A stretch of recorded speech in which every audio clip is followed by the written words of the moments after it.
সকালবেলা ভাবি আম্মুরে বলতেছে তার নাকি একটা বোন আমাদের বাসায় বেড়াইতে আসবে, তার পরীক্ষা শেষ, এসে কিছুদিন থাকবে। মনে মনে ভালোই লাগলো, ঈদের চেয়ে খুশি হইলাম। এলাকার কত মেয়ে পিছনে ঘুরছি, কেউ শালা পাত্তা দেয়নি। এবার বিয়েন পটাতেই হবে, যে করে হোক পটাতে হবে। সকাল সকাল উঠে যে চুলমুল কেটে আসলাম, গোসাই গোসাই বসে আছি, তখন বিয়েন আসবে। আম্মু বলতেছে শোন না, আজকে আমাদের বাসায় মেহমান আসতেছে, একটু বাজারে যাবি নাস্তা আনতে। আমার বললাম আচ্ছা ঠিক আছে দাও। সকাল সকাল নাস্তা এনে দিলাম। যে ছেলে নিজের জামা কাপড় কোনোদিন গুছাই না, সেদিন নিজের রুমটাও গুছাই ফেললাম। ভাই বলতেছে আজকে সূর্যটা কোথায় উঠছে? আমি বললাম না, আজকে একটু কাজ করতেছি, নিজের রুমটা খারাপ দেখা যাচ্ছিল। বলতেছে ও আচ্ছা।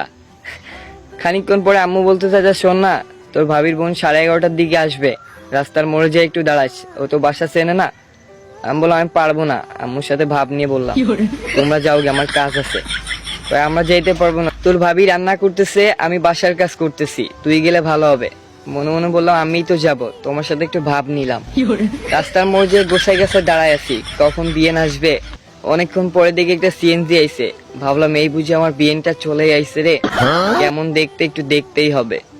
অনেকক্ষণ দাঁড়ায় আছি, সিএনজি থেকে লোকও নামছে, বিয়েনের খুঁজে পাচ্ছি না। পাশে তাকায় দেখি একটা পুচকে মেয়ে একটা আঙ্কেলের কাছে জিজ্ঞাসা করতেছে আমার ভাইয়ার নাম বলে, আমার দুলা ভাইদের বাসাটা কোথায়। আনুমানিক মেয়েটা ক্লাস 3-তে পড়ে, বয়স 12 বছর হবে। এটাই হলো আমার বিয়ে। আমার সব আশা মরে গেল। বিয়েনরে ফেলাইতে বাসায় চলে আসলাম। ভাবিরে বললাম এটা আপনার বোন? কয় হ্যাঁ। বলেন তো কেমন লাগে?